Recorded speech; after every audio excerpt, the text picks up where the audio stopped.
it is my proud privilege to announce that Jio is making all arrangements to file for its IPO. We are aiming to list Jio by the first half of 2026, subject to all necessary approvals. I assure you that this will demonstrate that Jio is capable of creating the same quantum of value as our global counterparts. I am sure that it will be a very attractive opportunity for all investors. Bharat के share बाजार के इतिहास में एक नया अध्याय लिखने की तैयारी शुरू हो चुकी है। जिस कंपनी ने देश में इंटरनेट को कोने कोने तक, हर आदमी तक पहुंचाया, जिसने टेलीकॉम सेक्टर की तस्वीर और कह सकते हैं तकदीर दोनों बदल दी। जी हम बात कर रहे हैं जियो प्लेटफॉर्म्स की, जिसने अपना DRHP यानी कि draft red herring prospectus SEBI के पास आखिरकार दाखिल कर दिया है। DRHP अगर आप नहीं जानते तो बता दें कि ये IPO का पहला और सबसे इम्पोर्टेंट डॉक्यूमेंट होता है। यानी कि जब कोई कंपनी IPO लाने की तैयारी करती है तो उससे पहले सेबी को एक रिपोर्ट देनी पड़ती है। इसी रिपोर्ट को DRHP कहते हैं। इस रिपोर्ट में कंपनी ये बताती है कि कंपनी के क्या काम है, कंपनी के मालिक और प्रमोटर कौन है, पिछले कई सालों का रेवेन्यू और प्रॉफिट लॉस कितना है, कंपनी पर कितना कर्ज है, IPO से जुटाए गए पैसों का कहाँ और कैसे इस्तेमाल होगा, कंपनी के सामने क्या रिस्क है, कितने शेयर जारी किए जाएंगे, इन तमाम बातों का जिक्र DRHP में होता है। माना जा रहा है कि यह भारत के इतिहास का सबसे बड़ा IPO साबित हो सकता है। आखिर जियो का IPO कितना बड़ा होगा, कंपनी पैसा क्यों जुटा रही है, निवेशकों के लिए इसमें क्या मौका है, क्या यह IPO भारतीय शेयर बाजार का गेम चेंजर बन सकता है और किसी कंपनी को IPO लाने के लिए क्या क्या करना पड़ता है, यानी कोई कंपनी अगर शेयर बाजार में लिस्टेड होना चाहती है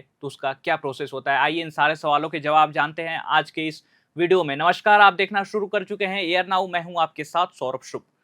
सबसे पहले बात करते हैं कि कोई कंपनी अपना IPO क्यों और कैसे लाती है। अगर किसी कंपनी को IPO यानी कि इनिशियल पब्लिक ऑफरिंग लाना हो तो उसे प्राइवेट कंपनी से पब्लिक कंपनी बनने की प्रक्रिया से गुजरना पड़ता है। आइए इसको स्टेप बाय स्टेप समझाते हैं। सबसे पहले कंपनी का बोर्ड ये तय करता है कि उसे कंपनी का विस्तार करना है, कर्ज चुकाना है या अन्य जरूरतों के लिए पैसा जुटाना है। इसके बाद कंपनी निवेश बैंकों की नियुक्ति करती है, जिसे हम लीड्स मैनेजर भी बोलते हैं। ये IPO की पूरी प्रक्रिया को संभालते हैं, जैसे कि ICICI securities, Kotak Mahindra capital, JM financial etcetera. इसके बाद कंपनी की वित्तीय स्थिति, बिजनेस जोखिम, कर्ज मुकदमे आदि की जांच होती है। फिर DRHP, जैसा कि हमने बताया, ड्राफ्ट रेड हेरिंग प्रोस्पेक्टस तैयार किया जाता है। सेबी दस्तावेज की जांच करती है और जरूरत पड़ने पर सवाल या सुझाव देती है और फिर सभी आवश्यक बदलाव के बाद कंपनी आगे बढ़ सकती है। अब सबसे इंपॉर्टेंट स्टेप समझिएगा। कंपनी और उसके बैंकर ये तय करते हैं कि शेयर किस कीमत पर बेचे जाएंगे, जैसे कि 370, 380, और फिर जाकर IPO खुलता है। इसके बाद जो इन्वेस्टर्स होते हैं वो इन्वेस्ट करने के लिए आवेदन कर सकते हैं। इन एनी केस अगर IPO ज़्यादा सब्सक्राइब हो जाए तो लॉटरी या शेयर के हिसाब से शेयर बांटे जाते हैं और आखिरी में शेयर NSE और BSE पर ट्रेड होने लगते हैं। खैर, हम वापस से रिलायंस और जियो पर आते हैं।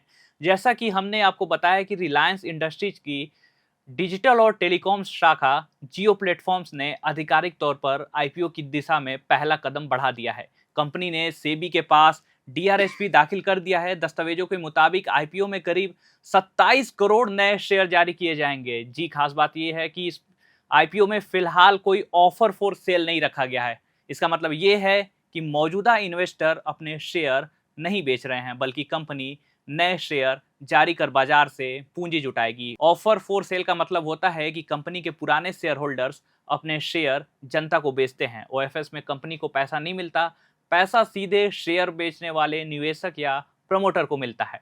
खैर, मुकेश अंबानी ने रिलायंस की वार्षिक आम बैठक यानी कि AGM में इस IPO को कंपनी के लिए most important value creation milestone बताया है। एक्सपर्ट्स का मानना है कि जियो का IPO 35 से 40 हजार करोड़ रुपए तक का हो सकता है। अगर ऐसा होता है तो यह भारत के इतिहास के सबसे बड़े IPO में शामिल हो जाएगा। आपको बताते चले कि जियो की शुरुआत साल 2016 में हुई थी। उस समय देश में मोबाइल डेटा बेहद महंगा था, लेकिन जियो ने मुफ्त कॉलिंग और सस्ते इंटरनेट के जरिए पूरे टेलीकॉम बाजार की दिशा बदल दी और काफी हद तक बाजार पर अपना कब्जा जमा लिया।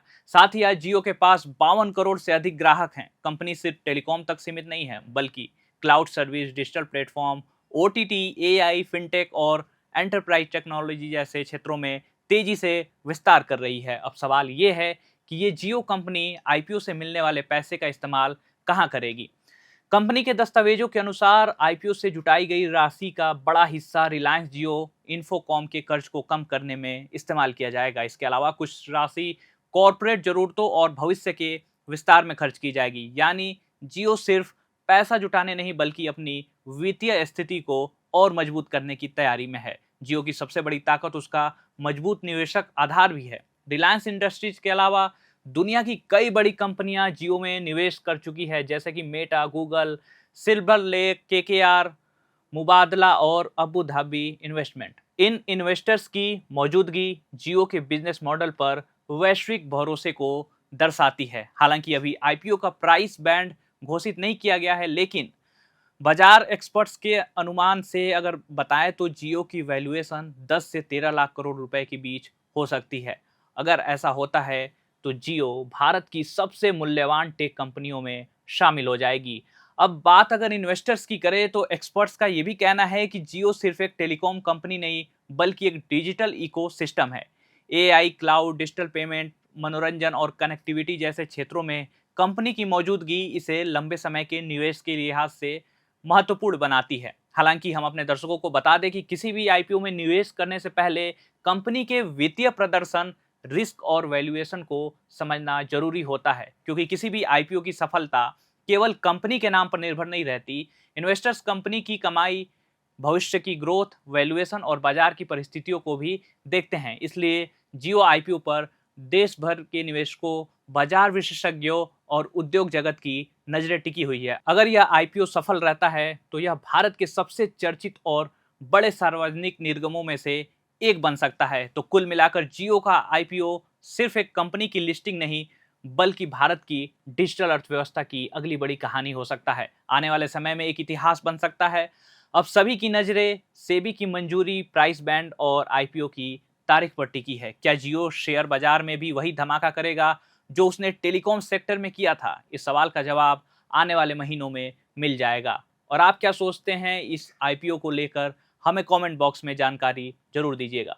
फिलहाल के लिए इस वीडियो में इतना ही। देखते रहिए आप air now. FRP pressure vessels are made using fiber reinforced plastic, a powerful combination of high strength glass fibers and corrosion resistant resin. At Duraplast, we manufacture these vessels using advanced filament winding technology. Layer by layer, resin coated glass fibers are precisely wound over a rotating mold, creating a structure that is lightweight, high strength, and built to handle pressure. The result? Superior corrosion resistance, longer lifespan, lower maintenance costs for industries that demand performance without compromise. For customized FRP pressure vessel solutions,